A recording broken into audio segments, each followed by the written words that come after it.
Hey, this is Lou Mangello from WDW Radio, and you're listening to the Five-ish Fangirls podcast.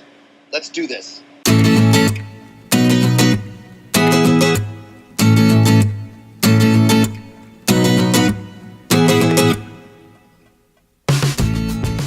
Continue all the way to episode 176 of the Five-ish Fangirls podcast, and from Under the Sea to Letting It Go, we're returning to musicals. Welcome everyone to this week's episode of the Five-ish Fangirls podcast. So glad you could join us. Let's start off like we do every week. We're on the virtual table and see who joined us this week. This is Brittany in Bethlehem. This is Holly from Wisconsin. And this is Rachel in Indianapolis, Indiana. Hello everyone. Hello. Hello. Chrissy is working, but she sends her hellos, and actually she went ahead and sent in her commentary for this week's topic, so we will get to that later. But there is still 4 of us because we have a special guest that I hinted to last week. Yes, you did. Then from the True North Nerds podcast. Hello, ladies. How are you tonight? Good. So Kevin and I go way back. We were just reminiscing before we started recording. It's like when did we first meet? How long we actually known each other? I don't know how long we've been Facebook friends, but quite a while. We go back quite a while. So from conga lines at Disney to Occupying the Jungle Cruise, we've got all sorts of stories that probably for another show. But Kevin is, like I said, he's a friend of mine, and as I alluded to, a podcaster. So Kevin, tell us a little bit about yourself and the True North Nerds. Yeah, so 3 friends and I decided that the conversations we normally have over drinks in a pub after New Comic Book Day, maybe they deserve to be in podcast form and saved for posterity. So after a little while of talking about it and deciding whether or not it was a good idea, we decided it was, and it's a good excuse for the 4 of us to get together and talk nerdy stuff. We cover a lot of the same topics you guys do. We feature comics a little more heavily than you do, but other than that, movies, TV shows. We're based out of Central Ontario, Canada, in Barrie, which is just north of Toronto. So we try to focus on local nerd and geek activities too, local conventions and other kinds of events that happen. So it's been fun. We've been at it. We record bi-weekly. So we just recorded episode 30, or we just released episode 30 this morning. So that's just over a year we've been podcasting. So we're having a good time with it, and I'm glad you've offered to have me on your show. I'm really happy to be here. Yeah. I listen to your guys' show, and it's like, this is pretty much our show, but with Canadian accents. So yeah, pretty much. And we have the benefit of being in the same room when we record. Yeah. Which, I mean, you guys have the benefit of perspectives from all over the country, which is pretty cool too. So, similar but different, and everything's good. Yeah. We're having a good time with it. Yeah. And your podcast origin is very similar to ours too. It's like we keep having these hours-long conversations. Why don't we just record them? Maybe other people would like to listen to us ramble too. Yeah. We're lucky too that Brent, who's sort of our de facto leader, he's got some recording experience. He took radio in college. He had the sound equipment we needed, and he's also got a lot of connections with the convention scene and the comic book scene, and so he gets us interesting guests on as well. And we're looking to finally get our first media passes for some conventions this year too, maybe Fan Expo, Knockwood. So yeah, so we're having a good time with it. That's good. I like listening to your guys' show. So there's a episode. Yeah. That we released today was a 2-hour Black Panther extravaganza. Yeah. So. And because we were four white people, Brent got a friend of his to come on the show and give the African American perspective as well, which was kind of nice that we got those kind of contacts as well. Yes, yes, that was good. Yeah, very good. Yeah, I listened to your show while I was working this morning, so done and listened to. Check off. Yay! So awesome. Well, let's get through what little housekeeping we have to get through. We have no news. Which is a first. Yeah. Well, I don't know if it's a first. I think we've had weeks where there's been no news, but it's not been common. A while. Yeah, it's been a while since there's been no news. So it's because everybody's going to watch Black Panther for the bajillionth time, which is why it's made $1 billion in the slightly over a week has been in movie theaters. So, but we do have some feedback. And I thought we would go ahead and pose this question while Kevin is here, because he can give some perspective here. But a person, I don't know if they're male or female, his name's Alex, so it could be either, left a comment on our website asking, saying, I really want to visit a Comic-Con this year. Which one is the best of them? Which is a very loaded question, and unfortunately Alex gave no indication of where they may live. Oh dear. So we're just going to assume that they probably have the ability to travel. At least I hope you have the ability to travel, Alex. That being said, obviously we're all going to probably be a little biased for our local areas. I guess the Lou Mangello answer to this would be, and Kevin's going to understand this reference, is it depends on what you're into. Is really the biggest thing. You know, if you're into anime, that's going to point you towards a different convention. If you're into more pop culture, that's going to send you a different direction. If you're really into cosplay, that's going to send you, potentially to a different convention. I know personally, Indie PopCon, if you're going to come to Indianapolis, come to Indie PopCon, just because it's got a little bit of everything for everyone, from mainstream, like actors from well-known, intellectual properties to voiceover artists. So, if you're into anime or video games, you're going to have those folks. They're very open to cosplay and that sort of thing. So I am slightly biased, obviously, but I would say Indie PopCon. Right. Come on over to the Hoosier State. We'll show you how it's done. So, but that's me. But what about you guys? Well, Rachel, I'd go like you were saying with Lou's answer. I mean, you've got your all-purpose cons, and then there's if you're in certain TV shows that you like, there's certain companies that actually just put on events that are geared toward that fandom. I'm thinking like creation events. I know they've done just themed Supernatural, and I think they even Creation or another convention company did one that was just geared towards Once Upon a Time. There's the Heroes and Villains Con, which kind of has, the CW, good guys, bad guys, and a mix of a few other shows. So it just depends on your neck of the woods and where you want to travel, and don't count out your little small conventions that are in the towns nearby where you live, because sometimes those are gems in the rough, where you can make connections and meet more people, find artists, and go from there. I agree with that.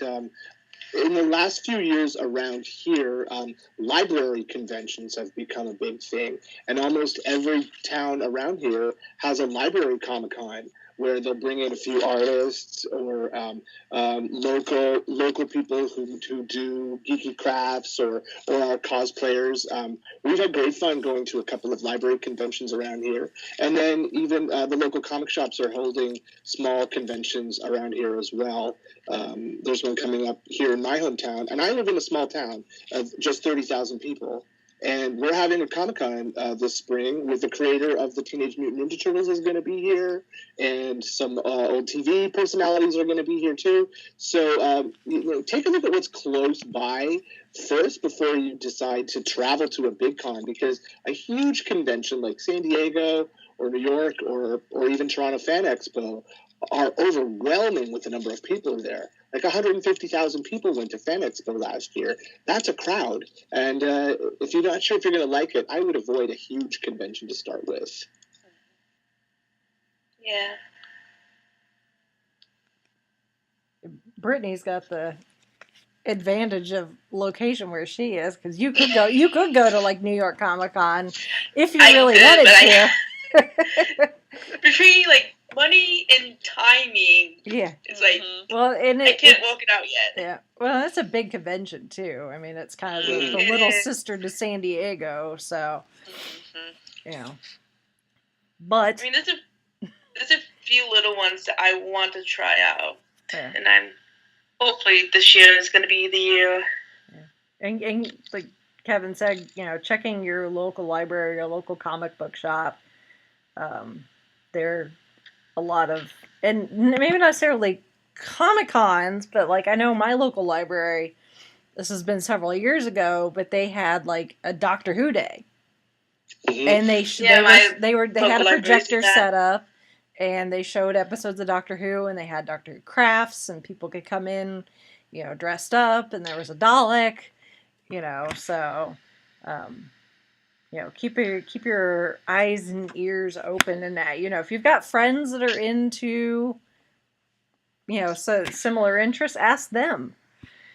And they'd be able to point you towards, something you may not have heard of. But yeah, don't, if you've never done a convention before, or something like, Gen Con or San Diego Comic Con probably doesn't want to be your first con. Be a bit overwhelming, and you'll be like, even if you're someone that doesn't mind crowds and socializing, that might be a bit much for your first convention. My first convention, really, I went to Gen Con for like part of one day, and that was just to go meet Peter Davison, and then I left. That was like my first, I guess, con experience, kind of. But really my first like multi-day con, really doing like the con thing, going to panels, getting celebrity autographs, seeing cosplay, that sort of thing, was Chicago TARDIS. Which is getting up there in size as far as cons, and obviously it's a Doctor Who specific convention. But for being my first con at the time, it was fairly easy. Other than having to go to Chicago. Over a Thanksgiving holiday. Other than that, it was fabulous. So, and since then, I've gotten bigger. So. In a plug for a medium-sized con that's happening the first weekend in June, and that's the Niagara Falls Comic-Con. Mm-hmm. For not big, huge convention, they've got pretty good guests. Michael Ripper is going to be there, Yondu, and Ralph Macchio, the Karate Kid, Jonathan Frakes from Star Trek, Mary Ann from Gilligan's Island, Sean Gunn from Guardians of the Galaxy. They've got a good lineup of guests for a con in a not huge. And Niagara Falls is just a great town to visit too. So, the first weekend in June is the Niagara Falls Comic Convention. Yeah. Ooh, cool. I might like Niagara Falls. That's not too far from where I am. And then it's my birthday, so. Hey, there you go. The first week of June, yeah, it's my. So. Unfortunately, I booked that weekend. I would be going to Niagara Falls Comic Con this year, but I've got a previous engagement, unfortunately. But check out Niagara Falls Comic Convention's page. They've got a pretty good lineup. Mm. So, Alex, hopefully that answered your question. And if anyone else, I guess, was thinking the same question, hopefully that answered that question. So we did a episode about conventions really early on in the podcast. I mean, it was like within the first 10 episodes, I think. Yeah, I want to say like maybe 3 or 4. Yeah, it was really early on. So if you want to go back and listen to that, we give like some reviews of cons we've been to and kind of what to expect. Just know that was really early in the podcast, so it may not sound the best. And I think the episode title was Badges. We don't need no stinking badges. Yes.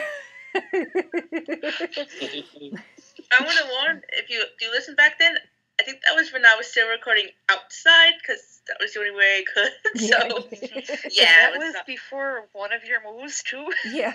Yeah. That was New Mexico. Yeah. So, if you want to go back and listen to that episode, you can. If you want, just take it for what it was. It was in the early days. Mm-hmm. Oh, my. So, all right. So that's our feedback. You've got less than 2 days left to vote for the book club for February. 'Cause February is a short month, so the poll, you don't have as much time as normal. So, but it is there. So, if you're listening to this and it's still February, go vote. Yes. If it's not, wait until Holly puts up the next poll and you can vote for the next one. So exactly. So that's it for the housekeeping. So let's move on to this week's topic, which is we're going to jump back into musicals. Mm-hmm. So, because one, we had such a good response to the last musical episode, the most feedback we've ever gotten in one show, for one show. But Kevin, I've been talking with Kevin to have him be on the podcast for quite a while, and just haven't been able to have it work. But our schedule's finally lined up, and he's like, "What do you want to talk about?" I'm like, "Let's do the other half of the musical topic, and this time we're going to talk animated musicals." So, obviously, everything we talked about last time was all live action.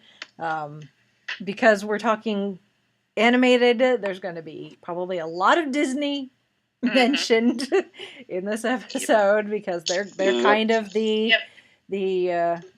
gold standard, I guess, for animated musicals. But there are some non-Disney on at least my list.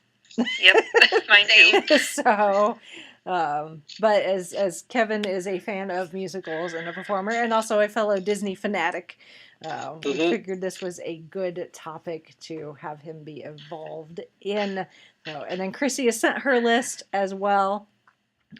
So I guess as we go around and discuss our topics here, if someone happens to match up with Chrissy, then I'll read off hers, and then we'll throw the rest of hers in there. So I'm guessing there's probably going to be a little overlap, somewhat, more than likely. So I would think so. Probably. It's a big and wide sweeping category of non-animated musicals. Yeah, so. Well, and we're all kind of not quite the same age range, but close enough that ones are going to, of certain generation time eras is probably going to jump to mind. But that being said, we'll let our guest go first. So, well, thank you. I'm going to go with one that's it's my personal favorite Disney musical. It's not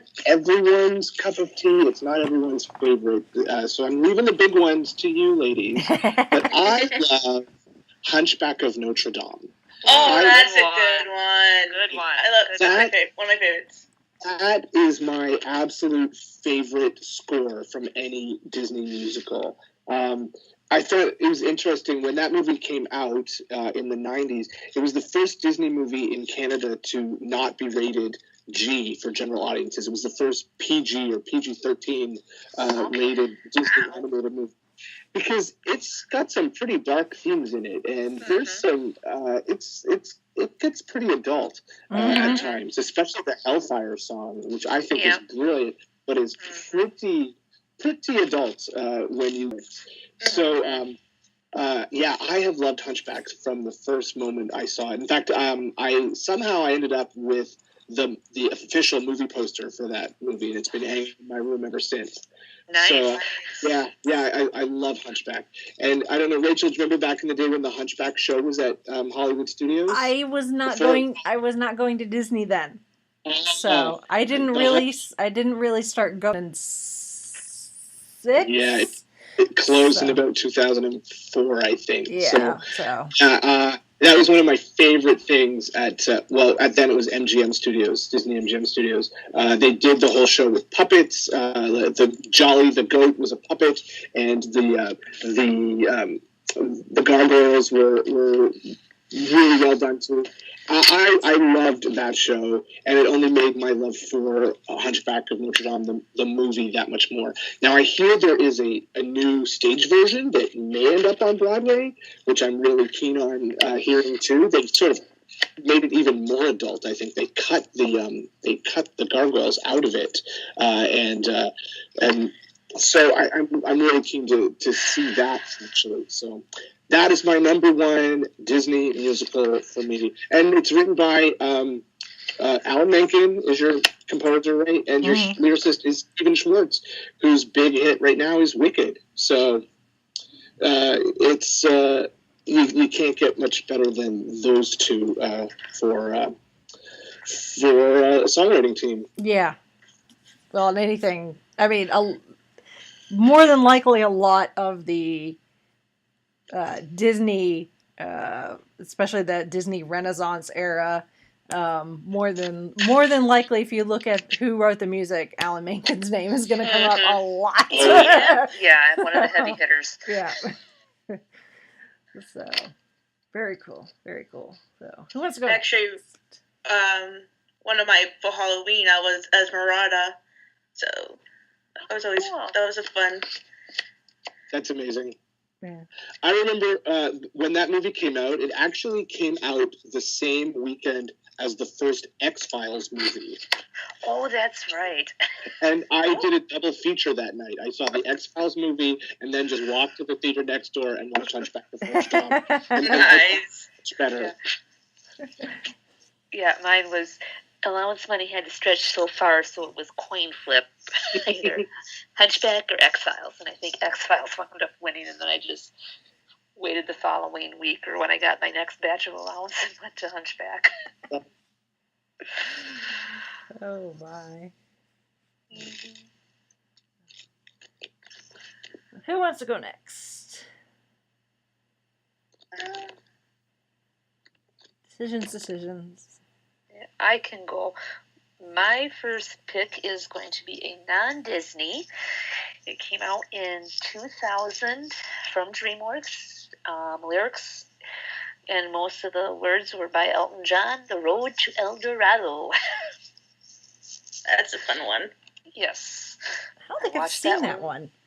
It's good. Last night, I popped it in to prep for this, and it was just like I relived, because I mean this is my one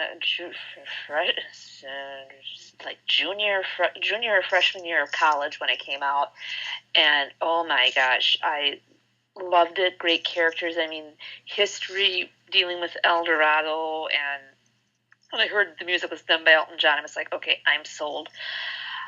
I could not believe how many of the girls on my floor literally came and we camped out and we watched it. Fell in love with the antics of the two characters, and they're just like, again, let's watch it again. I'm like, okay, one more time. I've got homework to do then. It's like, okay, can we borrow the DVD? I'm like, yeah, bring it back. I mean, it was. I mean, and you had Kevin Kline. Oh shoot. Trying to remember who else was doing the lyrics. Actors. I always see like memes and stuff with the two main characters. So I understand where they're pulling like the images from, but I've never actually seen it. So. Oh, it is worth your. I saw it when it first came out, and I haven't seen it since. So. It still lives up. I can imagine. Kenneth Branagh was the other lead. Yes, thank you, Kenneth Branagh. Yes. Cool. And Edward James Olmos plays the bad guy. Rosie Perez plays the not damsel in distress. That's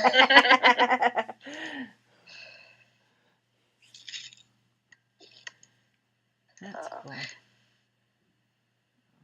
Yeah. I mean, music by Elton John. I mean, how can you go wrong? Oh, yes. I mean, exactly. Miguel, The Adventures of Miguel and Tulio. And they do have kind of a sidekick with the horse later on. Because even a non-Disney movie has to have some sort of animal sidekick. Yes. Even Shrek has an animal sidekick, so. Yes. And I mean, as soon as you hear the opening, you know it's Elton John, early 2000s. It's just got that. Mm-hmm. It's just got that feel. Yeah. Well, I love Elton John, so. Yeah.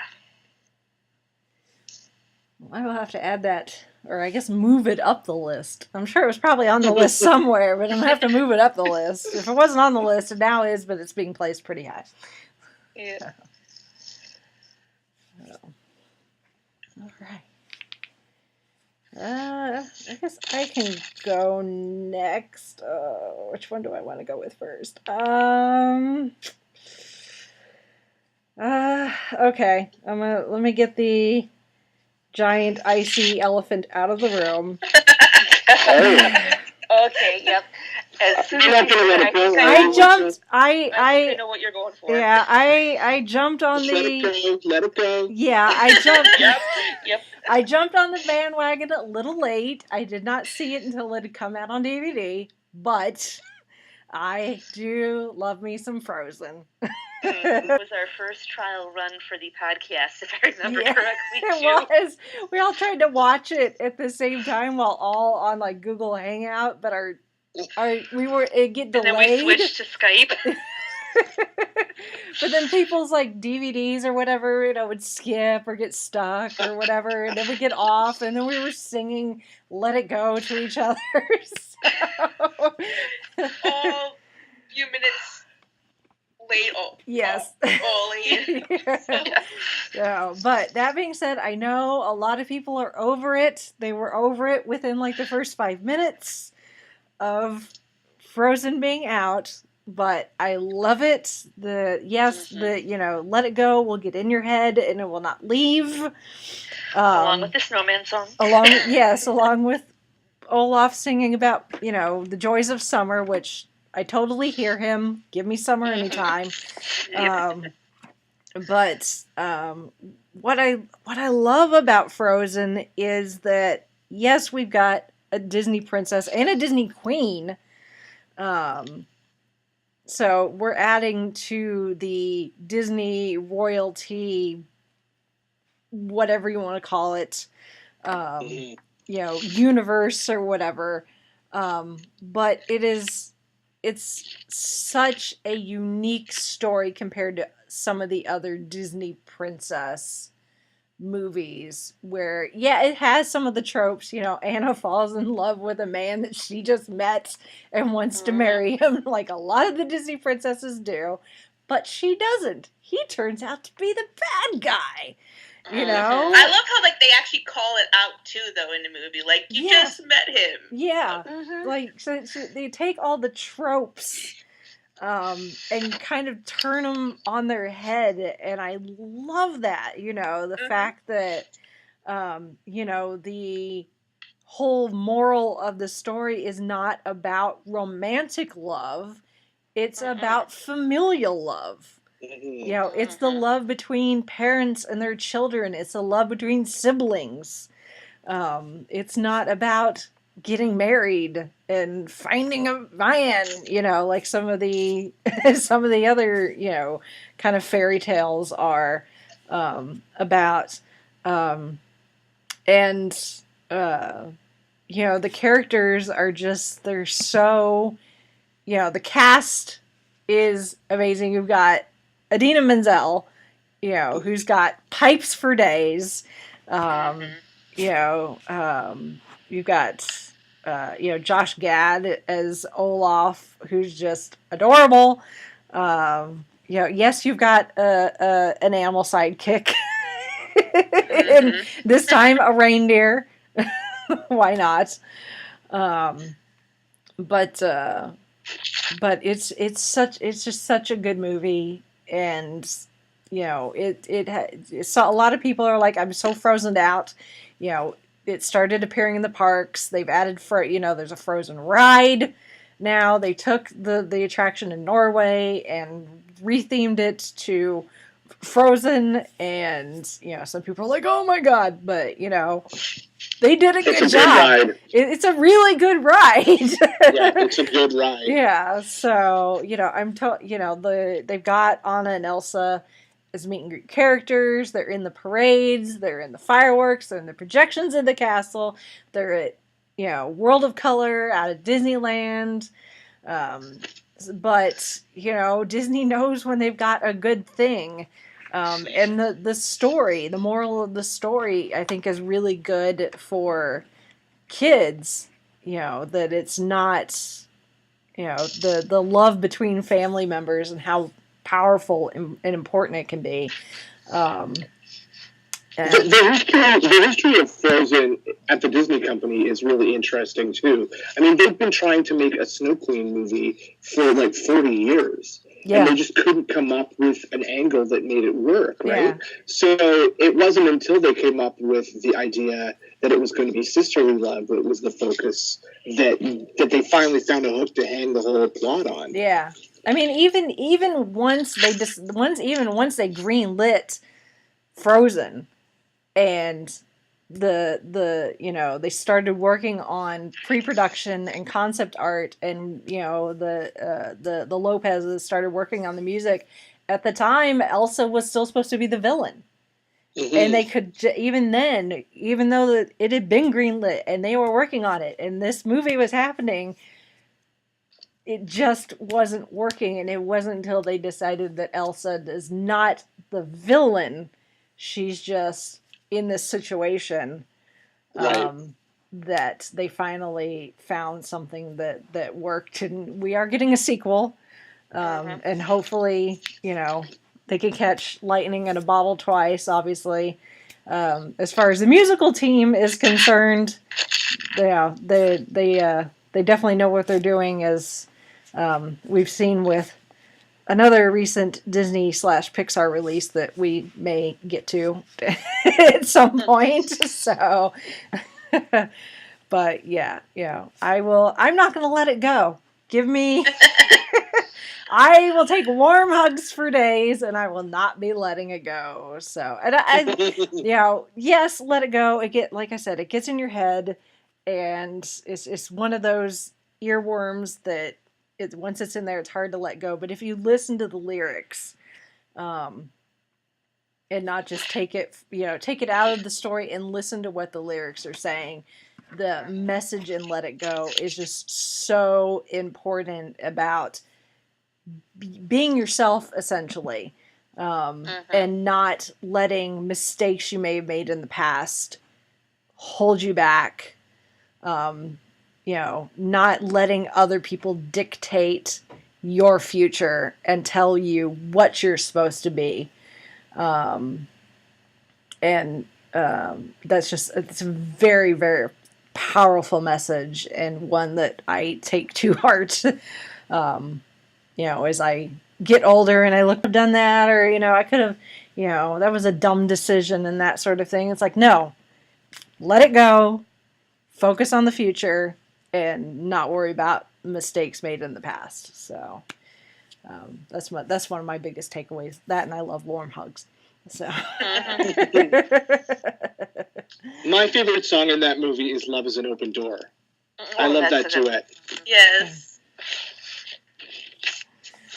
And the Broadway production opens up next week, doesn't it? They're in previews right now. Yeah. Yep. Yeah.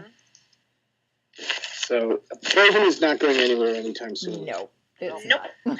All you gotta do is look at the wait times for Anna and Elsa and the ride Norway, and no, it's not going anywhere. Well, and look too how popular it was that they got put into half of a season of the Once Upon a Time Yeah. series. Yeah. And that was one of the best storylines of the entire series. Yep. So all good. All right, Brittany, it's your turn. Alright, I'm gonna go with probably the first Disney movie that I remember seeing when I was really little, which was Beauty and the Beast, which is a very popular big one. Oh yes. But it was, and it was one of my favorites, not just because how popular it is, because I'm a huge bookworm, and this is the bookworm princess, and I just love how, excuse me, that she loves to read, and how smart she is in this. I don't know, I'm trying to... She's not impressed by Gaston, let's just put it that way. Yeah. Exactly, like... She's kind of, not your typical Disney princess. She's not the Cinderella or the Snow Whites, where, it's about finding a man. At the end of the day, she does get a man, but she also gets a really big library. Exactly. Yes. So, yeah, me too. I'm of that age where, like Beauty and the Beast was one of my first Disney movies that I remember ever seeing, and I was like, it's like, she likes reading, I like reading. She's got brown hair, I've got brown hair. Yep, exactly. Well, I'm a little older than you ladies, so I was in college when Beauty and the Beast came out, and I still saw it 3 or 4 times in the theater. So I loved that movie, and I still love that movie. The live-action remake was nice, but it's not the original. There's still something about Paige O'Hara and Robbie Benson and those people. And Angela Lansbury, David Ogden Steyer, Jerry Orbach. Yeah. Well, just yes. Yeah. I mean, as far as animation is concerned, it was state of the art at the time.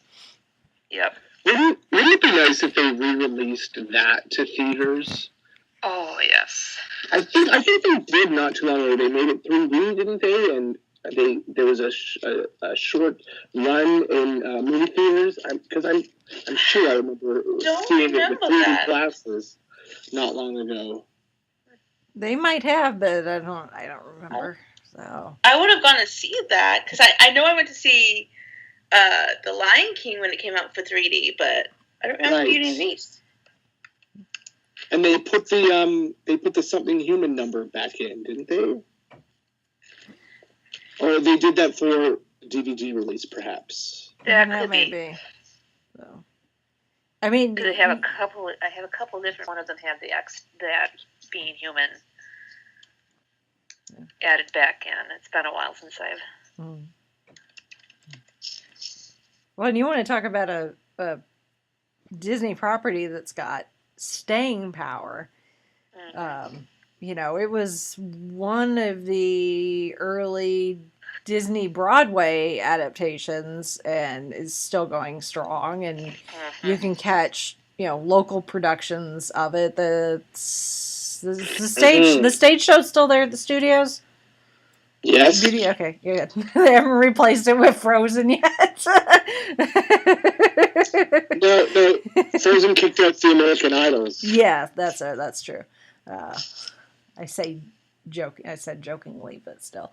But yeah, I mean, it's a truncated version, obviously, because nobody's spending $1 bazillion to go to Walt Disney World is going to sit in a stage theater for 2-3 hours. So they do a truncated version of Beauty and the Beast, but it is, kind of a Broadway. With those weird dancing creature things. Yeah.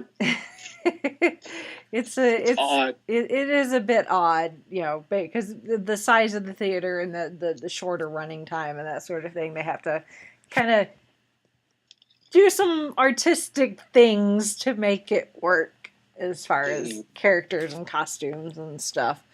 But if you can ever catch it, especially if they got a good guest on. Sometimes the guest on can make or break that and the characters too. I mean, you can meet Belle and the Beast. You can catch Gaston outside his tavern in the new Fantasyland expansion. They've got the story time with Belle. They've got the Be Our Guest restaurant that you cannot get into to save your life. You cannot. I lucked out and got a walk-in once. Oh wow! Oh, we did too when it first, the first early days of it. But good heavens, you go on a Disney dining Facebook page, and everybody's like, "How do I get a reservation for Be Our Guest?" Can't. You just keep calling. You just keep calling. Keep hitting refresh on the app, online. It's kind of the analogy, trying to get season tickets for Packers. Yeah, pretty much. For Lambeau. You're on a waiting list for a long time. It kind of feels that way, I think, for some people. So. But yeah, the Beauty and the Beast, even after all this time, still strong. You still see little girls dressed up, in the yellow dress. That yellow dress is iconic. So, I don't think it's going to go anywhere anytime soon, which is fine. No. Nope. Yep, that's fine with me. All right. Let me do one of Chrissy's here. So, let's do Disney, but the Prince of Egypt. I remember that one. Yes. Yeah, she says, not a Disney musical, but still great nonetheless. I feel like this is one of those lightning in a bottle movies. Everything came together just perfectly for this one, and it's impossible to duplicate its quality and success. The music in this packs an emotional punch, and the actors give it enough power to make it memorable. I've heard the song If You Believe performed everywhere, from community talent shows to church services on Sunday. It sticks with you no matter where you go. And if you ever want chills, just watch the sequence of The Plagues. I love this movie. That is a good movie. It is. And a huge voice cast. Mm. Again, it's another one I'm not super familiar with. Yeah. I saw it once when it came out, and that was about 20 years ago now. Yeah. So I don't have much to say about it, except that I remembered I enjoyed it. I'm adding it to the list. if it's not Disney, it's more likely that I think it was another DreamWorks. It is a DreamWorks. Yeah. It was the first DreamWorks movie. Okay. Oh, wow. I didn't know. We were a Disney household when I was a kid. It was pretty much Disney or nothing. So a lot of these non-Disney ones, I'm like, I've never seen that. I need to write it down. I'm missing out. So. All right. Kevin, back to you. Oh, I've got 3 choices. Which one do I go with? Okay, I'm going to throw a monkey wrench into our world of beautiful princesses and Disney classics, and I am going to choose South Park, Bigger, Longer, and Uncut. Oh, Canada. Yes, almost specifically just for the Blame Canada number. Did you ever see the Robin Williams performance of that at the Oscars? It was hilarious. Oh, I have to look that up. So, when it comes right down to it, the South Park movie is a traditional musical with the I Want song at the beginning and your big production numbers. It's as dirty as all get out, and you wouldn't want your small children to see it, but it's pretty hilarious. And it's got some catchy tunes in it. Some of which have titles I cannot say on this podcast unless you want to put an explicit tag on it. Yeah, no. Thank you. I remember that being so popular when I was in high school. I remember that, and like I didn't watch South Park. We didn't have cable anyway, but I knew somewhat what it was just because of my peers, and I remember just hearing people sing Blame Canada and What Would Brian Boitano Do? Yes. Yep. Which I knew who Brian Boitano was, so I'm like, okay. Yeah. And this movie had huge guest performances in it too. George Clooney, Eric Idle, they were in this movie as well. It's not a movie that you hear much about these days, but South Park is still a thing. South Park is still on the air. Yeah, I think that's one we shouldn't overlook. And you might want to add that to your list, Rachel. Because definitely not a Disney movie. Well, yeah. That's also one that I've known about and have chosen not to see. So there's a big difference. I understand. Not really my cup of tea, but I know it's a cup of tea for someone, so. Although, as a Canadian, I'm sure, you find some probably weird, twisted enjoyment out of Blame Canada? Yeah. So. Yeah, I love that number. Yeah.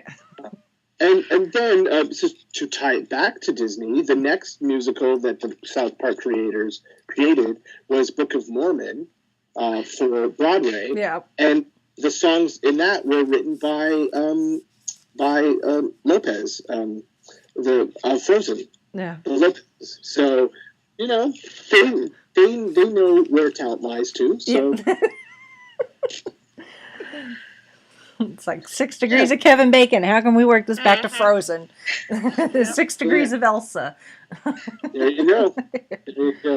I would never have thought to connect South Park and Disney in any kind of way. There you go, though. There you go. I have just done that for you. My work here is done. Good night. And bow.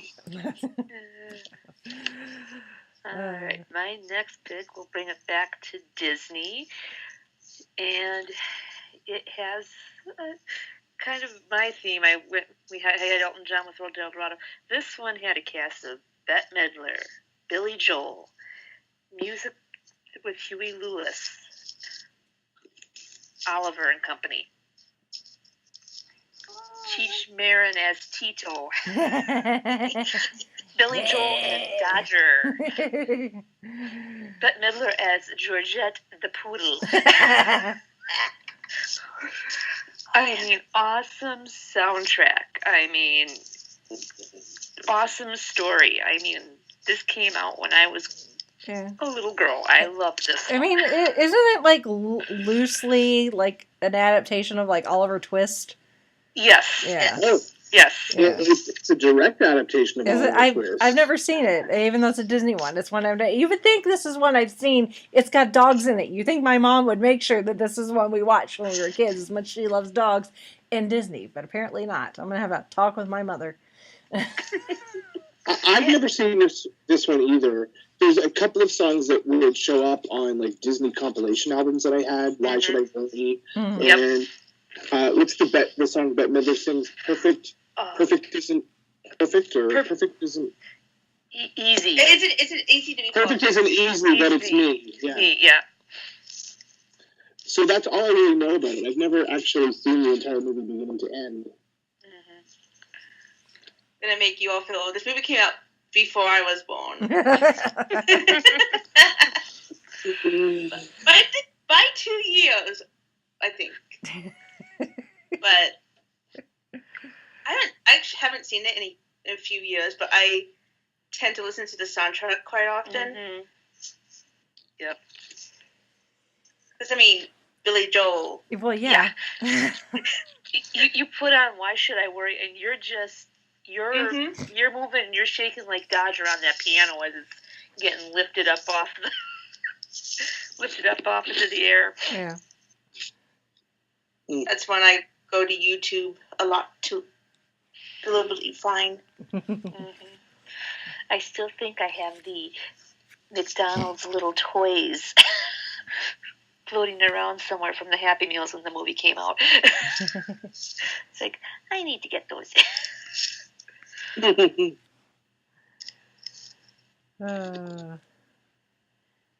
Do you remember who played Oliver? I'm looking at the Wikipedia page right now, and was kind of surprised when I saw who played Oliver.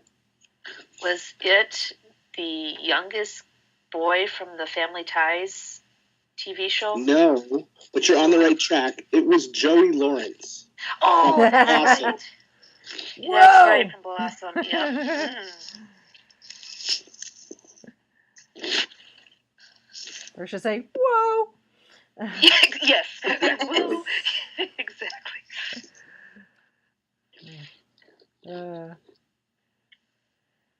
Adding it to the list. All right. Let's see. My next choice. Like Kevin, I've got 3 more. Okay. I'm going to go with one that is not Disney. It is really old, but one of my favorites came out in 1968, so 50 years. I'm thinking. Yes. Have an idea. Yes, but it is Yellow Submarine. Got it. I thought about that one. Nice one. Yes. Good one. Oh. Which is the music of the Beatles, which all of the music is the Beatles. The speaking voices are not the Beatles, though. The Beatles. No, but the talent that they did get was pretty darn good. Sounds pretty. It's psychedelic. The plot is just very odd, and it's the Beatles. And they draw them so that they it's a stylized version of the Beatles. They all go by their given names, but they get taken to Pepperland, where they are mistaken for the band in Pepperland, which is Sgt. Pepper's Lonely Hearts Club Band. And they have to save the people of Pepperland from the Blue Meanies. So it's a psychedelic trip, but there is so much good Beatles music, including Yellow Submarine. If you've ever seen Ringo Starr or Paul McCartney, in concert, you will hear some of these songs. Ringo still performs Yellow Submarine even now, which is pretty awesome. But it's bright colors, crazy kooky looking characters. There's a lot of puns and jokes. Some are really funny. Some are like, kind of dad jokes, like groan inducing, but it's still charming. The actual Beatles do make an appearance in live action at the very end. Yes. of the movie, but other than that, you never actually hear the Beatles except in musical form. It's just so much fun. It was one of the first CDs I ever owned. Is the soundtrack, which is different than the Yellow Submarine album that the Beatles released back in the day. Yep. They're two different albums. There's the one movie, with the blue cover. Yeah. Has all the stringed and all that other. Yeah. So if you're Beatles completionist, you'd want to have both, because they're two different albums. And I own the movie on VHS. In that clamshell. Yeah, it says bright yellow Yes. with the blue cover with the submarine and the Beatles on the front. I'm surprised they didn't make the tape yellow. Yeah, really. No, but it's not a movie to go looking for plot in. No. Plot makes no sense. No, you really just watch it for the music, to hear the Beatles music more than anything. Yeah, you're right. It's like one long music video, really. Yeah, yeah. That's essentially what it is. So, but it's so much fun. I love it. It's been a while since I've watched it, mostly because I lent out my copy for them to take up to Chauncey's family cabin up in Michigan, so that when our nieces and stuff go up there, they've got stuff to watch, because the cabin is kind of a time capsule, and it's an old school TV and an old stereo with a VHS player, and all the movies we have to watch up there are all VHS tapes. But, when you've got a cabin with little kids, it's raining outside and they're bored, pop in a movie, and bright colors and fun music, it keeps them entertained. So once they get a little older, I'll take it back and they probably won't notice. So Fingers crossed. Fingers crossed. Either that or I just need to get it on DVD. I'm going to admit, as much as a Beatles fan that I am, I have never seen Yellow Submarine. You need to. I know, I do. Need to. It's, as Rachel says, it's been bumped up the list. Yes. And the Blue Meanies have a unique speaking voice. Let's just put it that way. Yeah.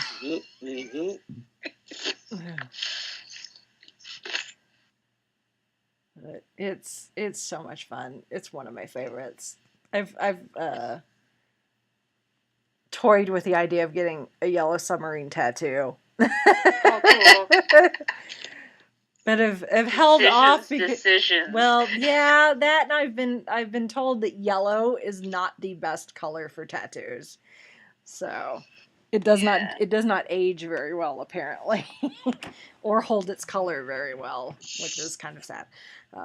So maybe I'll have to get a blue meanie. I don't know. But yes, Yellow Submarine, go. Yeah. Enjoy.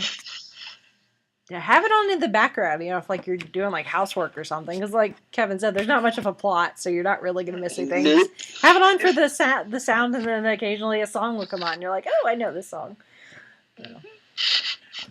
You can be cleaning your windows while singing along with Eleanor Rigby.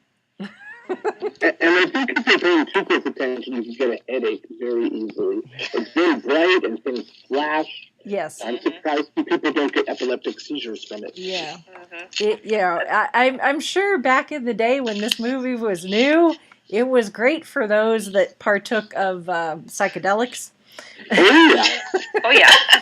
I'm sure it was a blast to watch. We're not condoning drug use, people, but that was probably kept in mind when they were making this movie. that was a thing in the late 60s.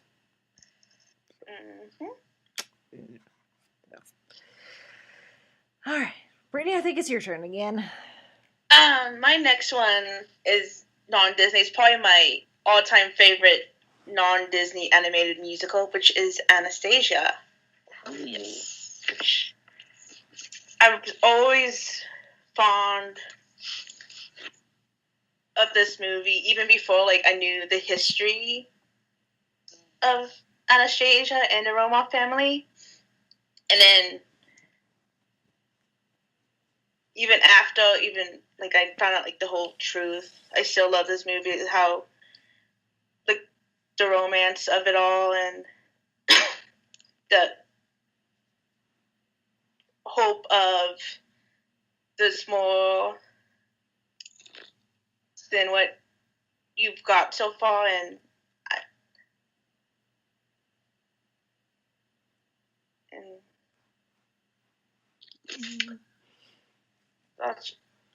sorry.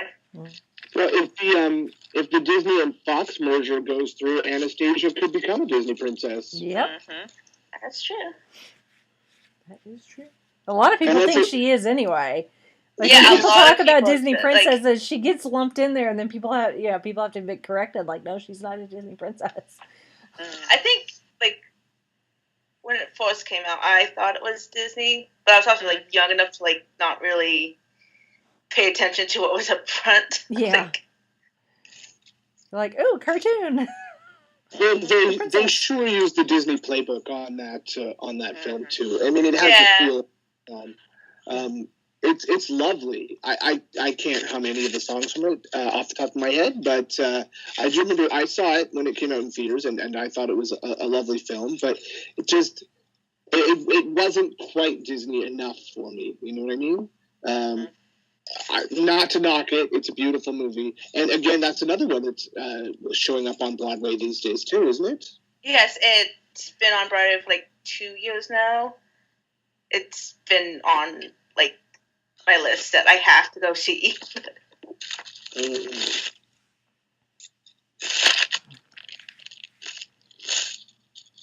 And coincidentally enough, Anastasia was actually one that's on Chrissy's list.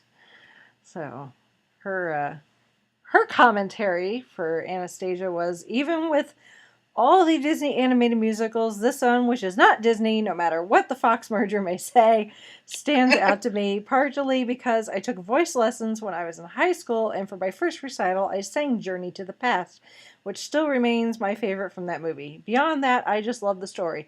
Yes, it is very loosely, and she wrote this in all caps, bold and underlined, very loosely, based on the history of the Russian Revolution and the fall of the Tsar in the early 20th century. That history is fascinating, though. I have a list of books on the subject I'd recommend reading if you or any of our listeners are interested in learning what actually happened. But I love how they took a historical event and made it into a fairy tale. The animation is fantastic, and the acting is great, but the songs absolutely make this movie work. And again, it's not Disney, so I've not seen it. Oh, someone's showing her biases tonight. It's not my fault. I didn't have control over what we watched when I was a kid. Oh, that's true. That's true. I had a stack of VHSs when I was a kid, but they all had the little Disney logo on the side on the little clamshell. So.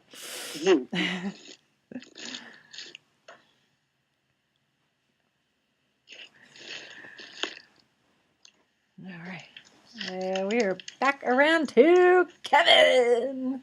Oh, yay, it's my turn again. Yay. I am going to go with a movie that originally was not released as a Disney movie, but eventually they rebranded it as a Disney movie, and that is The Nightmare Before Christmas. Oh, yes. Good one. I thought about adding it to my list.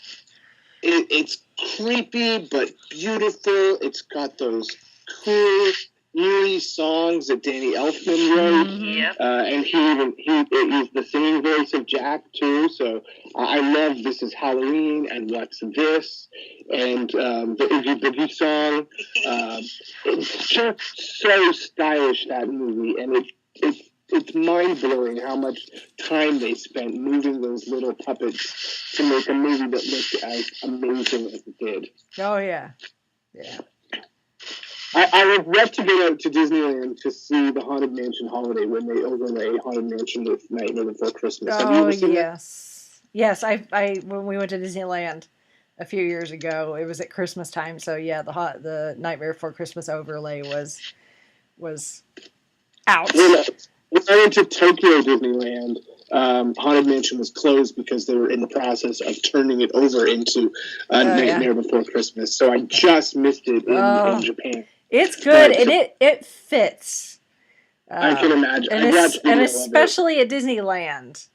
I mean, I know the reason they do it at Disneyland and not at Walt Disney World is because they have so many locals, so they can temporarily change it and not affect a lot of people. Right. But I just think theming-wise, where the Haunted Mansion sits at Disneyland, being in that like New Orleans square area, I think it fits more than it would at Walt Disney World with like that colonial era type feel to it. So, but yeah, it's really cool, and the characters they fit right in, and it still works with the ride and everything. So, but yeah, and it's one that definitely gets a lot more love at Halloween time at both parks, regardless. Yes. So, you know, we did a Disney cruise several years ago over Halloween, and one of the nights, instead of having, you know, one of the, you know, Broadway style type shows in the main theater, they showed Nightmare Before Christmas as a sing-along, the sing-along version. So they put up the words on the screen during all the musical numbers so you could sing along, and at the end of the movie, you know, when Jack and Sally are, you know, together and everything's been resolved, actual Jack and Sally rise up from the stage in front of the screen, and then you could go and meet them afterwards. So that was really cool. So that would be cool. Yeah. And then they make Jack and Sally a meet and greet characters at both parks during Halloween time, especially if you go for Mickey's Not So Scary. So yeah, it's just a gorgeous looking movie that doesn't look like anything else, and it's totally Tim Burton, and it's it just is. It's gorgeous, and I love it. Yeah. Well, and you think of Tim Burton, you don't think of a musical. No. Nope. Yeah. Well, Beetlejuice had its musical moments. Yeah. Yeah, but you don't think of like a full on, you know, multi-song dance, you know, with like numbers, you know, full production numbers, like, you know, the This Is Halloween full, you know, production you know, number at the beginning of the movie. So, but yeah, I mean, musical aside, you just look at it and it just screams Tim Burton. He's definitely got a look. All of his movies have a look, including this. This is true. So. It's one of my dad's favorite, and we watch it all the time, and not just during Halloween and Christmas. Yeah, and you can watch it at both. Yes. Yes. You can watch it at both. Although we tend to watch it at Halloween, but it does feel a little more like a Halloween movie than a Christmas movie. Just a little, just the look of it. Just it skews toward creepy.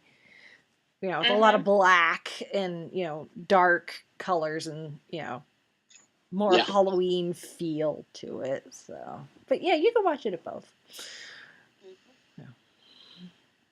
Heck, watch it at Easter. The Easter Bunny makes an appearance. I might watch it tonight. Hey, there you go.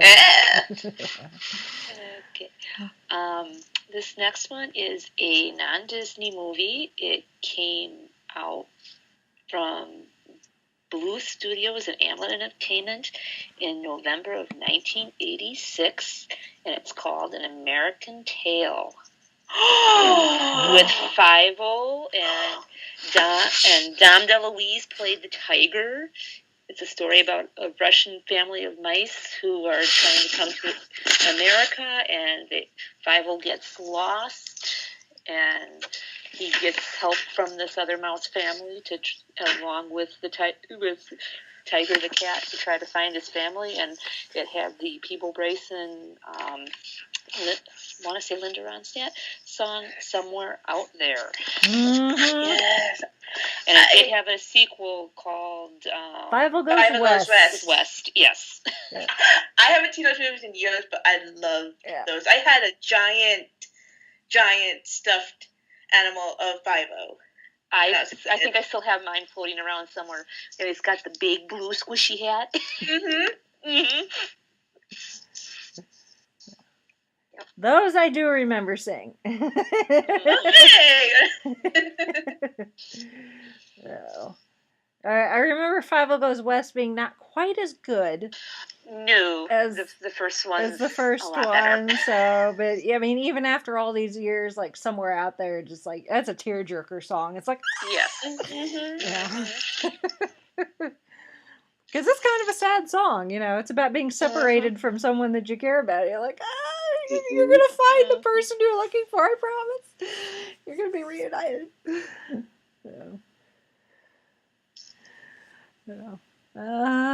Okay. Let's see. Eeny, meeny, miny, mo. Let's go back to Disney with another somewhat unconventional princess movie. But again, it's another one that I love a lot because of the music, but Tangled. Yes. That was another new-ish, Disney movie. It was the story of Rapunzel with Mandy Moore as Rapunzel. So, well, an interesting opening too. This is the story of how I died. Yeah. Wait, what? Huh? Wait. Yeah. But That's what you expect from a Disney. Yeah. Right. But the characterization is again, it's unique for a Disney princess movie. You've got Rapunzel, who has been up in this tower, since she was a baby. She doesn't know the outside world, so once she finally does break free of her tower, she has just such this young, wide-eyed, almost optimistic look out the world and the possibilities, despite what Mother Gothel has told her entire life about. And Mother Knows Best. Jewish maternal guilt trip in song form. If you've ever known a Jewish mother, there you go. It's that song right there. Yeah. Guilt trip to the extreme.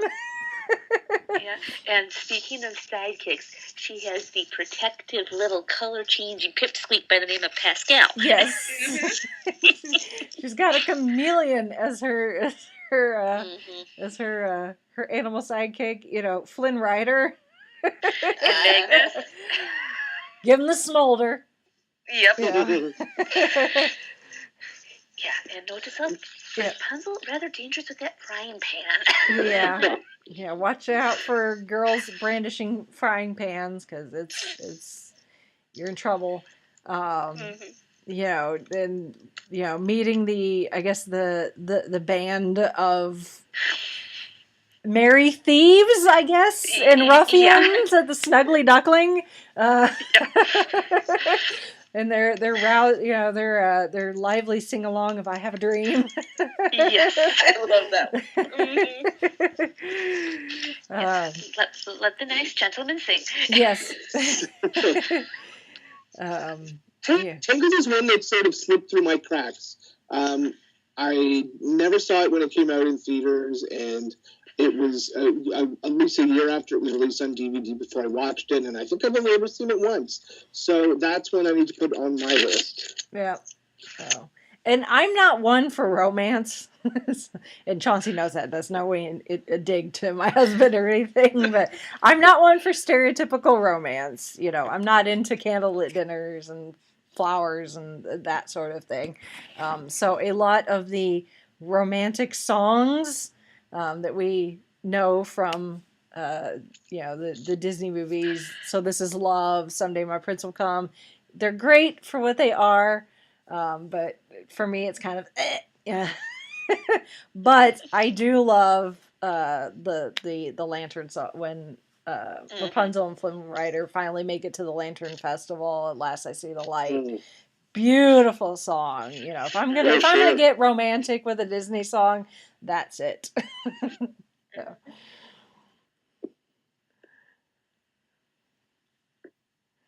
So.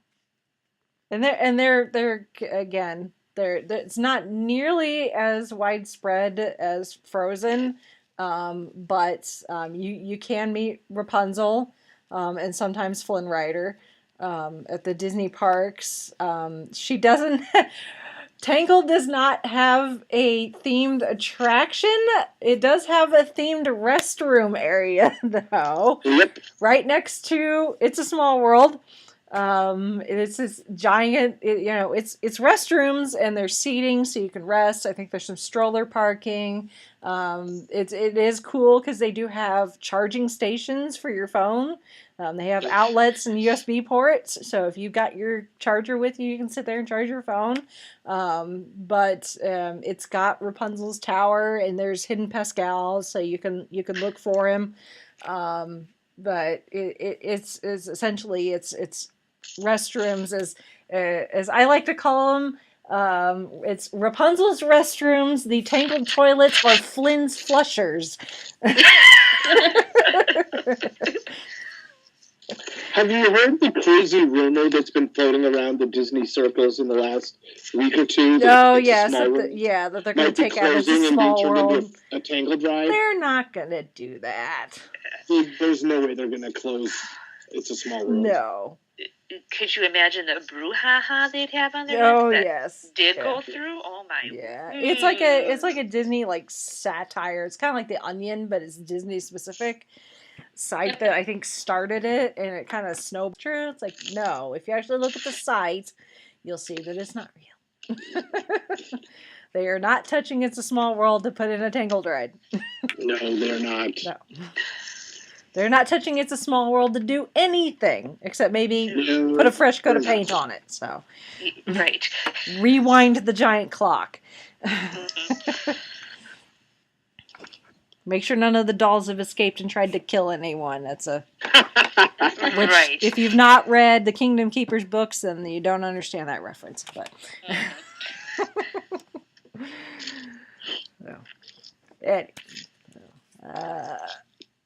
Brittany, your turn. I'm going with one. Back in the early 90s, it was a popular thing to have live action animated. But this one was more... I vaguely remember that one. It's basically a farm that was flooded, and then the live action thought there was a big storm and it got flooded, and the little boy banged his head, and then I forgot exactly how it happens, but gets into the animated world as a cat, and he and a bunch of the farm animals had to go find the rooster, Chanticleer, because he was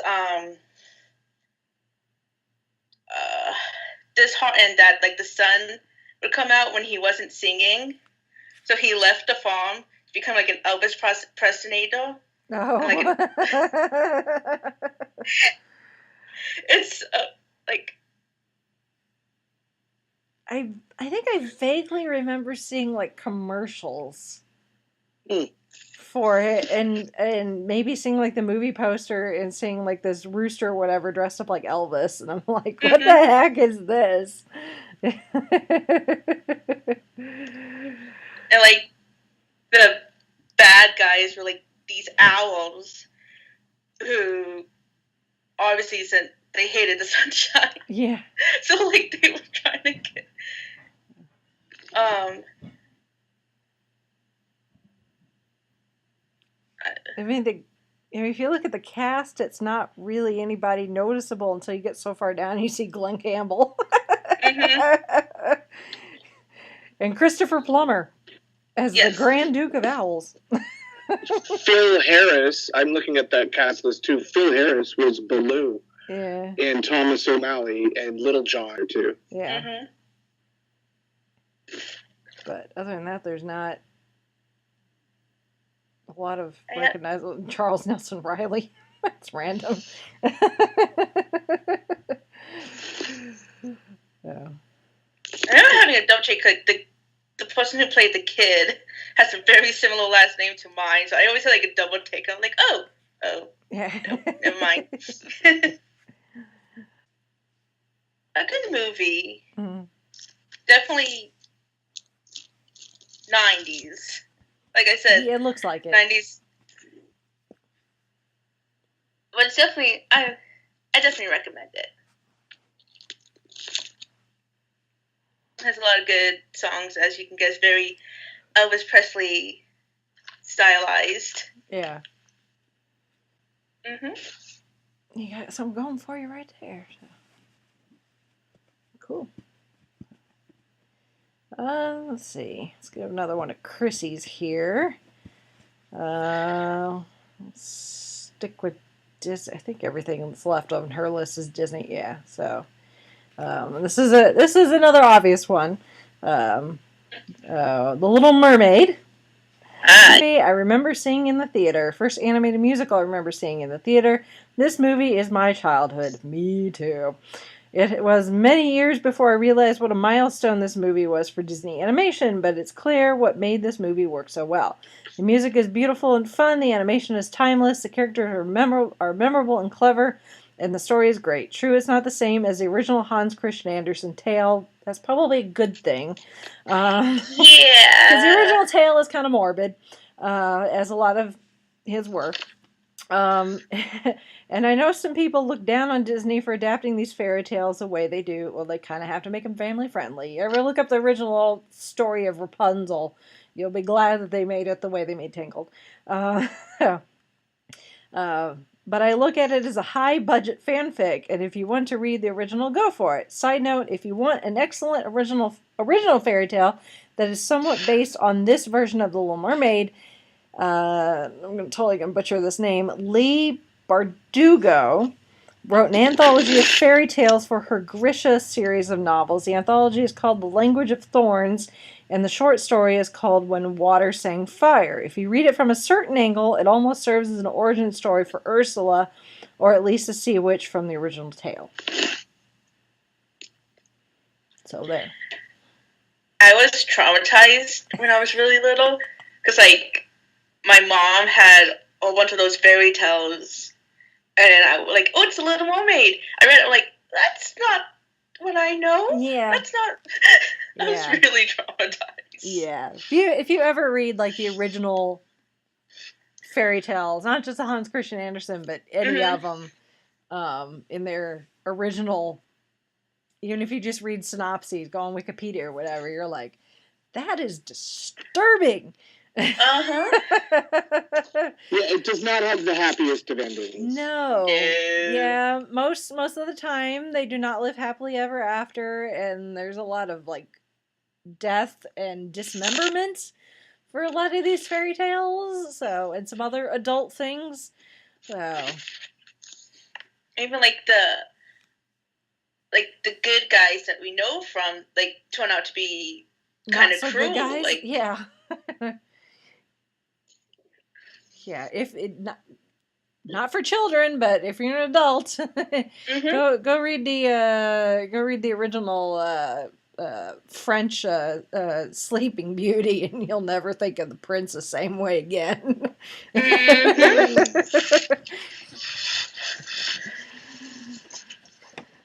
All right, well, that was pleasant. Let's make things happy again, Kevin. Your last choice. I think we're on our.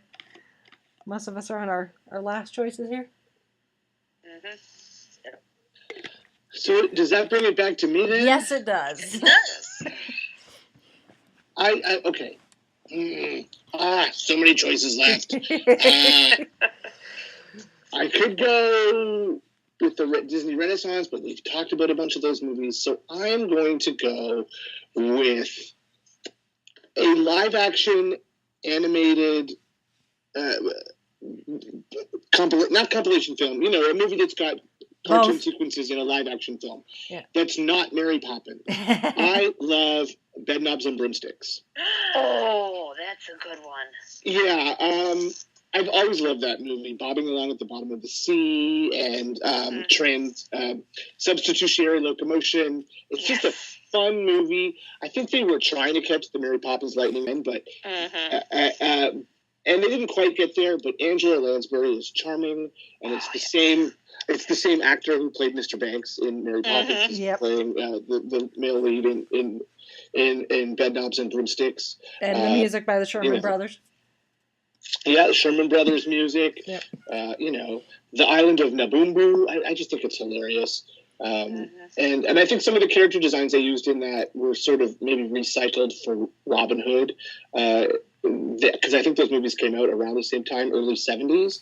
So those are sort of the Disney movies I grew up with that would show up on Wonderful World of Disney that we would watch every Sunday as a kid after dinner. So when something like that came on, it was always very exciting. And I really do love Bedknobs and Broomsticks. Mm-hmm. And that's not a movie that gets much love in the parks at all. No, not really. And honestly, I don't think when we went on the cruise several years ago with Richard Sherman, off the top of my head, I don't know if he performed anything from Bedknobs and Broomsticks. I'd have to probably find someone's, if someone's got some bootleg video of his performance. But off the top of my head, I can't think if he performed it. He might have, and I just don't remember, because by the time he got around to performing, Feed the Birds, I was like, a blubbering mess and like, oh my God, it's Richard Sherman! So, like, do you know who this man is? So, I completely missed it while I was busy crying. So yeah, another song that's in this movie that'll make you cry. It was on a Disney compilation album I had when I was a kid. Is "The Age of Not Believing." Yes, that he did perform that one. He did perform that one. So yes, that's a song that's going to bring a tear to your eye. Yeah, and then there's ridiculousness like Portobello Road. So and Beautiful Briny Sea. So yes. That would make a good stage show, I think. I think they've got good enough live special effects now that you could do a cool Bedknobs and Broomsticks stage show. They do The Little Mermaid already, so you can do stuff underwater. And then you've got all of the household objects come to life and beat up the Nazis at the end. Mm-hmm. So, fun stuff. Cool.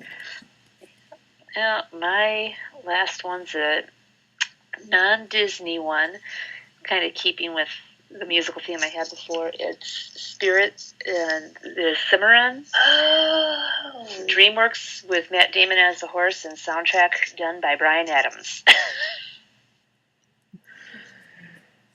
That's another one I haven't seen since probably when it came out, but I still I still go to YouTube and listen to the soundtrack. I mean, it's about a horse and then it meeting up with the young brave and him wanting to be free. It's a good story. And obviously Holly has a type when it comes to music. Animated musical. You can kind of tell my some of the Was the music written by a popular recording artist? Kind of went that way for a little bit of some of this. Yes, then Holly's totally down.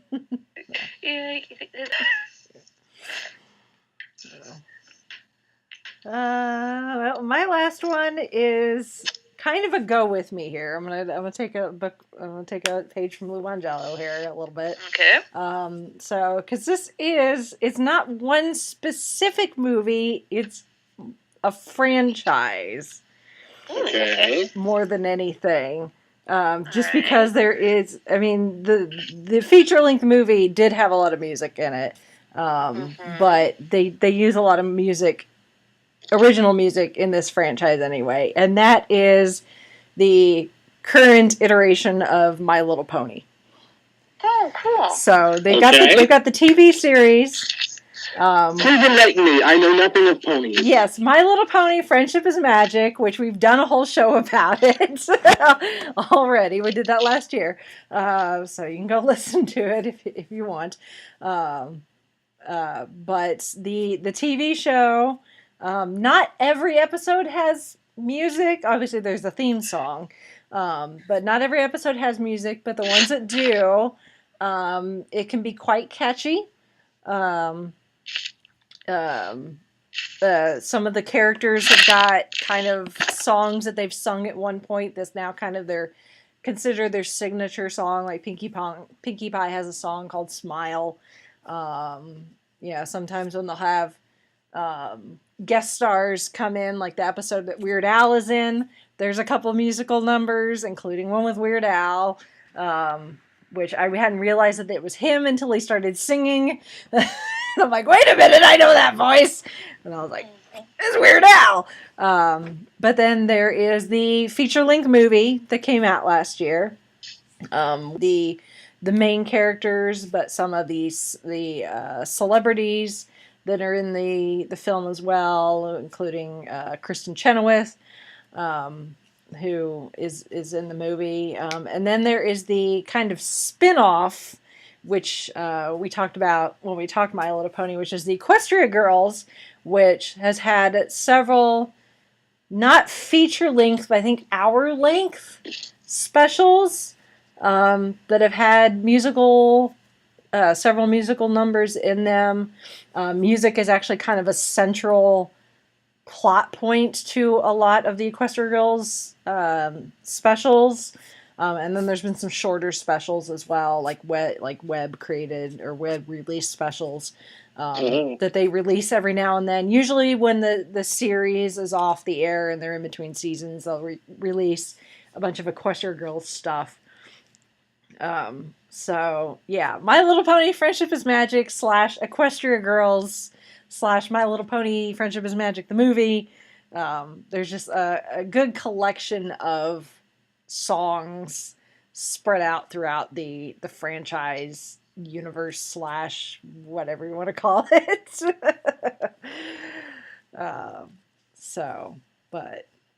Yeah, My Little Pony. It's fun. It's ponies. It's colorful. They sing. What more do you want? And Weird Al made an appearance at one point, so it can't be all that bad. I've heard all about it. Jen on the True North Nerds, she loves the ponies as well. Yeah. But it's not anything that I have ever watched myself, so I may have to investigate. Yeah.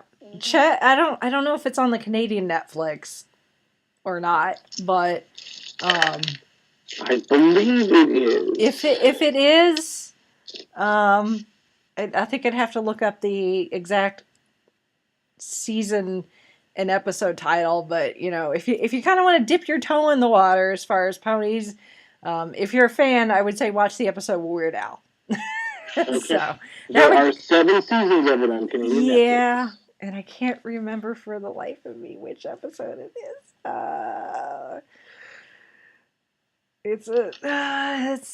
It's a Pinkie Pie centric episode. I can tell you that.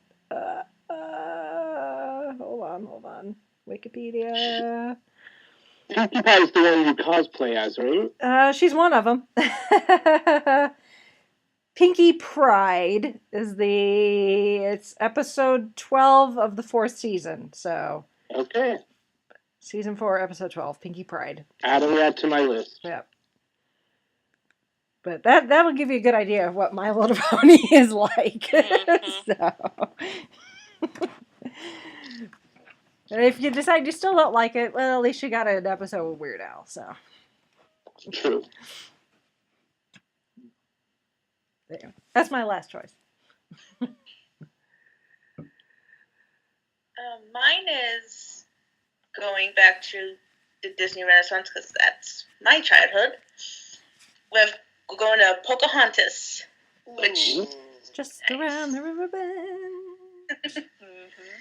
People argue the historical accuracy, but I still like it for the Disney movie that it is. Yeah. Yes.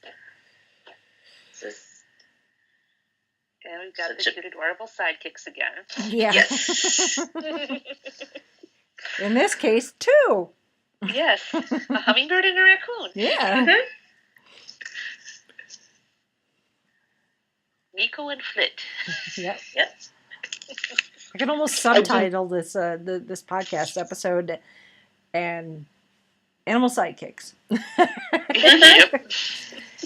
Maybe that's a topic. Maybe that's a topic do. for down the road, because we've done pets. Maybe we need to do our top 10 animal sidekicks. Ooh, I like that. Yeah. I like that idea. But if the entire cast is ponies, which one is the sidekick? They have pets. Funnily enough. Ponies have pets? Yeah, some of the ponies do have pets. Anyway, go back to Pocahontas. Like, I always love the message the songs have. Like, don't judge. Because you don't recognize all that. Mm-hmm. I know something still need to hear after almost 25 years. It is a beautiful film with a nice message. I've always enjoyed Pocahontas. It's probably not in my top 5, but it's a really great film with a nice heart and a sweet message. Mm-hmm. Good songs. Mm-hmm. And that's another one that it's, I think, still stands the test of time as far as like animation and everything is concerned, although it's not one that's highly represented in the Disney parks. So I have not seen Fantasmic in years, so do they still have the I believe so. Pocahontas segment? Yeah, I don't think they've taken that out yet. Okay. No. And then you sometimes see Pocahontas as a meetable character. I did meet Pocahontas the last time I was at Animal Kingdom. Yeah. She meets down on the dock by the river. Mm. I've only met her once, and that was actually at Rafiki's Planet Watch, actually. that was eons ago. So the characters, they move around. And there was a sequel, but I don't know if I've honestly seen that. We don't talk about the sequel.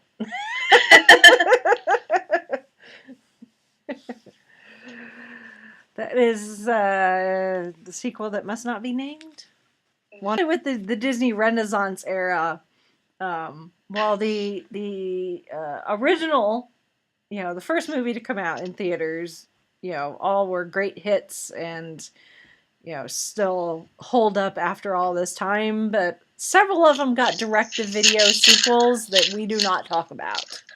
Mm-hmm. So, I think the one exception to that, I think, is the Beauty and the Beast Christmas. Yes. Kind of. Not necessarily sequel, but like spin-off. Yeah. I mean, come on, you got Tim Curry as the pipe organ. Yeah. No, the best of those sequels is Lion King 1.5. Well, yeah.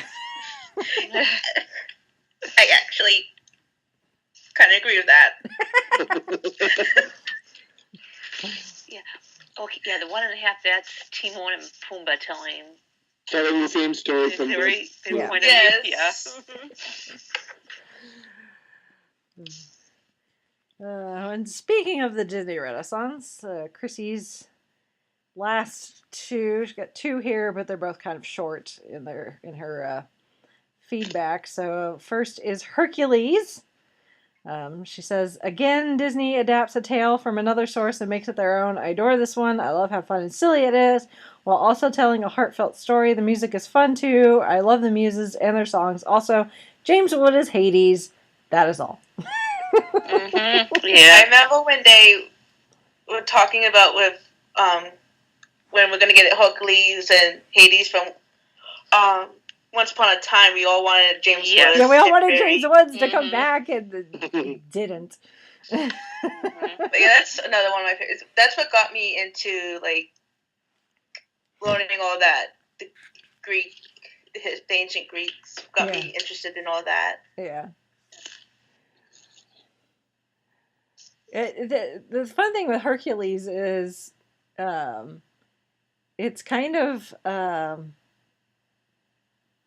it's got some kind of sophisticated humor in it. So, there's, obviously a lot of references to, Greek mythology and that sort of thing. And,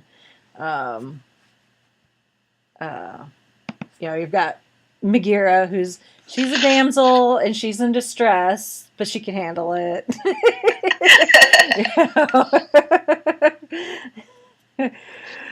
So again, I like the gospel inspired soundtrack. Yeah. Yes. I love anytime the muses are singing. I'm like, preach it. Yeah, turning the muses into a I thought. Yeah. Yep. Yep. And I know I Can Go the Distance is a common theme song for a lot of the Disney runners. those that run with music playing in their ears. From what I understand, that's quite a common song that appears on all playlists. Not that I know, because I don't run unless something's chasing me. So. Who remembers the Hercules plates from McDonald's? I vaguely do. My mom when I went to see her last time, she showed me she still has them from when we were kids. They're like the only plates my sister and I would eat off of. And we would fight over who got Meg.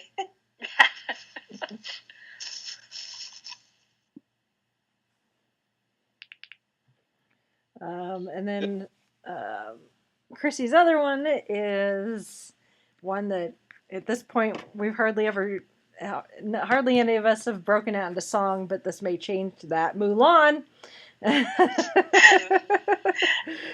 Let's get down to business. Yeah. She says, I almost feel like I could belt out Make a Man Out of You, and my argument would be complete. But there are other great songs too. Reflection, A Girl Worth Fighting For, and one of my personal favorite Disney songs, Bring Honor to Us All.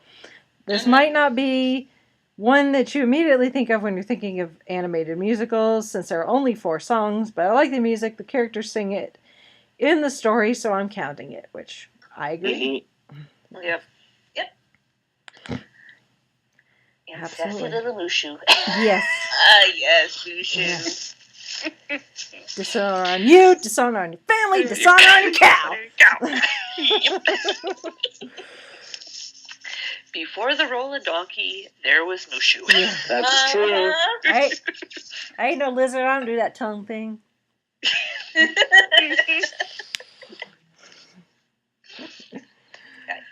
Cricky. Can't forget about Cricky. Yeah, cricket. Yeah.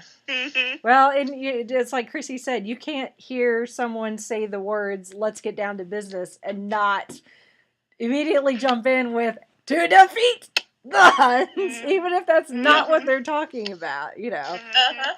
It could be like someone eating at work or something, and you'd all be like, "To defeat the Huns." So. I would think defeating the Huns would be more important than any budget meeting. Well, yeah, I mean, obviously. Nothing worse than Huns interrupting your budget meeting. That is true. Because they may take your budget. Yeah. Also, that movie has like the most extreme mood shift ever. Yeah. From when it goes from Girl Worth Fighting For to when they get to that burnt down village. I always it's so jarring, but I don't want to say in a good way, but in a, I don't know. It catches your attention. You're not like... It's Yeah. very good storytelling, is what it is. Yeah. Yes. Yeah, that's what it is. Oh, and that's all of Chrissy's feedback. So, and heaven knows we could probably do, like 2A or 2B of this, Mhm. 2C, because there's Well, a lot. There are two big ones that I'm surprised nobody mentioned, and that's Lion King and Aladdin. Those two, I assumed would get snapped up like that, which is why I didn't pick them. But Yeah. you can't think about the Disney Renaissance without thinking about Aladdin and Lion King. Oh yeah, Mhm. yeah. I owned the Lion King soundtrack on cassette. Mhm. And played it over and over and over. I'm pretty sure we wore down the cassettes. I did, I remember I had like this little tiny like boombox type thing that had like a microphone connected to it, and I would like put in the Lion King cassette and sing. I was always be prepared for some reason. I was always song. I don't know why. I wonder what that says about me. It's a great number. It is. It means you know show tunes. That's what it Yeah. says about you. Yeah, and Aladdin was good too. Aladdin was never like my favorite.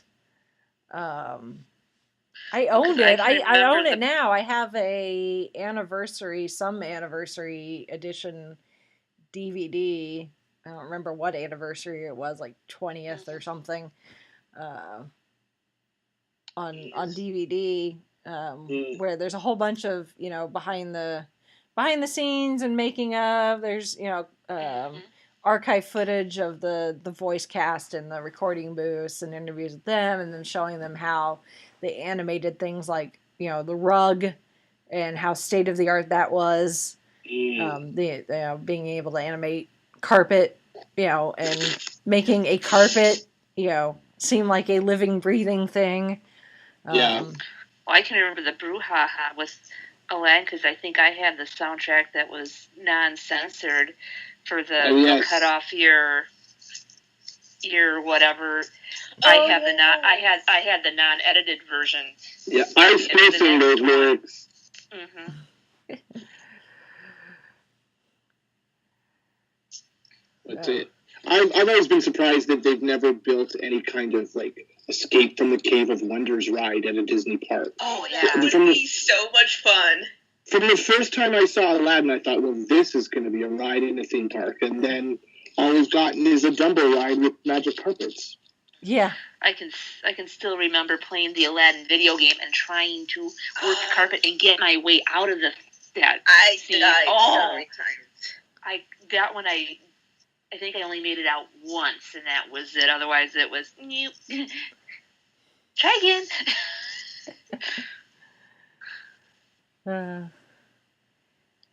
Yeah, I mean, other than the ride at the which is essentially Dumbo, like Kevin said, it's Dumbo. There's not much. I mean, there's the Aladdin sequence in Mickey's PhilharMagic. And you can usually find Jasmine and Aladdin as meetable characters, though. That's about it. I mean, Aladdin did have his own parade at one point. Yeah, I saw that parade back in the day, the Aladdin parade. Yeah. The camels that are outside the spinner ride in Adventureland, they were in that parade originally, and they would spit on people as they went down the street. Yep. They still spit on people if you're not spit on people. Yeah, it's really fun to stand there like next to the egg roll cart and watch people not pay attention, and the camel spits. And then you can do your best Genie Robin Williams. Be careful, they spit. Yeah, I mean, if for anything else, Robin Williams' performance as the genie is just, it's so iconic. And not a performance that will ever be matched by anyone. God love him, but Will Smith has got some big shoes to try and fill. Yes.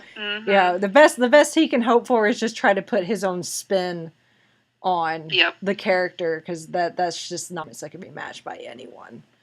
Mhm. So, yeah, I mean, there's so many, and most of them are Disney uh, movies that we could probably still talk about, but then we'd be here for 5 bazillion years. I wasn't sure if I wanted to add it to my list, but I'll mention it here real quick as kind of an honorable mention, and just mostly because I just saw it finally.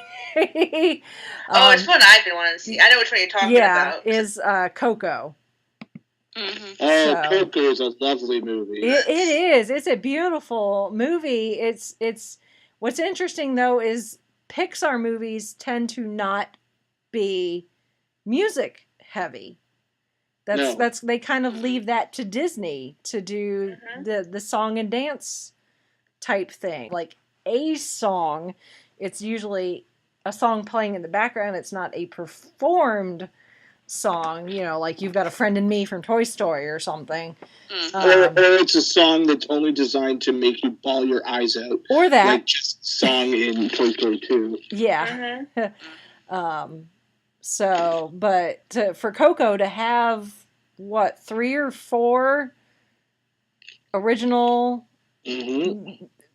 musical songs? I mean, the main song, Remember Me, is performed 2 or 3 times in different styles throughout the movie, but then there's a couple more songs that are not Remember Me. And I was watching it and I was like, this is so different kind of for Pixar. I mean, it still makes you cry. It's a Pixar movie. They can make you cry over toys. They can make you cry over, this. But yeah, I mean, I don't know if this means, and of course, the music written by the Lopez's. So, of course, it's going to get you right there, and it's also going to be catchy. It's going to get in your head. Feel for a Pixar movie, and I kind of like it. I don't know if I'd want them to do that on a regular basis to be so music heavy, but I think it's just because of the plot.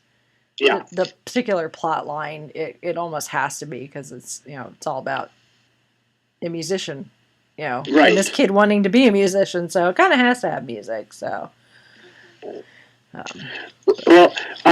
of the Lopez's and Pixar, a strange kind of honorable mention for me would be Finding Nemo as a musical.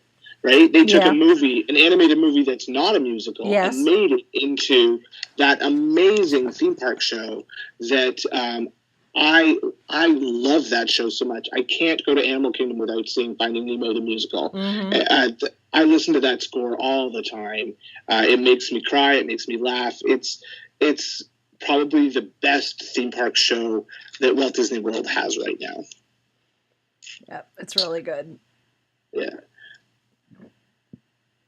And it's just weird to think that a movie that wasn't a musical can be made into such a great musical. Yeah. Yeah, absolutely. I'm curious about that now. Like, I want to... I'm trying to think of how they can make it into a musical. I guess I have another... Come to Walt Disney World. Yes. Yeah. Well, not to give anything away, but if you know how they turned The Lion King into a musical, it's kind of the same idea. So, but it's really well done. A little fishier. Yes. A little bit. A few more fish, a few sharks, some sea turtles. Jellyfish. Yep. Sea turtles are still in it? Oh, yeah. I love the sea turtles. Crush's song is my favorite. You can't have Finding Nemo the musical without Crush. No, you can't.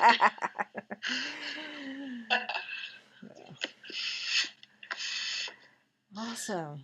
Well, I think unless we need to stop ourselves, otherwise we'll be we're already at a almost 2-hour show here. So. time flies when you're having fun. Yeah, so I think this is a sign that we're gonna have to have Kevin back at some point. Yes. So. Yes. Well, I have had a ball talking to you ladies this evening, Yeah. so thank you for inviting me. No, absolutely. Thank you for coming. And for Thanks all for of our coming. listeners, tell everyone how they can find the True North Nerds. Well, we have a Facebook page, True North Nerds Facebook page. We also have a Facebook group that you can join. We are on Twitter at True North Nerds. We are on Instagram at True North Nerds. Our podcast is on iTunes and it's hosted by SoundCloud, so you can find us on those two places. But any podcatcher app can find it. And if you wanted to email us, we are truenorthnerds@gmail.com. I think that's all of the stuff, all of the pieces. Such is the life of being a podcaster. It's like, wait, where are we social media wise? Yeah. So awesome sauce. Well, Kevin, thank you so much for taking time out of your day to My join pleasure. us. We'll make sure to link all those social medias for True North Nerds in the show notes so everyone can find us. So, all right. Well, with that, Kevin, if you want to hold on till we make sure that don't hang up quite yet, but I will not. yes, but with that, we shall. Well, I guess I should mention all of our social medias while I'm at it. I'm just gonna share yours, not ours. If everyone's seeing yours, then they found ours. But anyway, the5ishfangirls.com. There you can find links to everything, and our Facebook, Instagram, Twitter, whatever we're on social media wise. We're on all those fun things. We're on YouTube. Links for the book club can be found there. Links to our merch. So if you want to buy shirts with our name on it, you can do that. Also our Patreon and our Amazon affiliate link. So, which I've been buying stuff on Amazon like crazy recently. I got a gift card for my birthday, so I've been making sure to use that affiliate link. So Nice. it's all good. So, but yeah, links to everything on our website, the5ishfangirls.com, or you can always send us feedback, 5ishfangirls@gmail.com. So, all right, now with that, we shall sign off for this week. This is Brittany in Bethlehem saying goodnight. This is Holly from Wisconsin saying good evening. And this is Rachel in Indianapolis, Indiana. Let it go, let it go. I can't sing like Adina Menzel.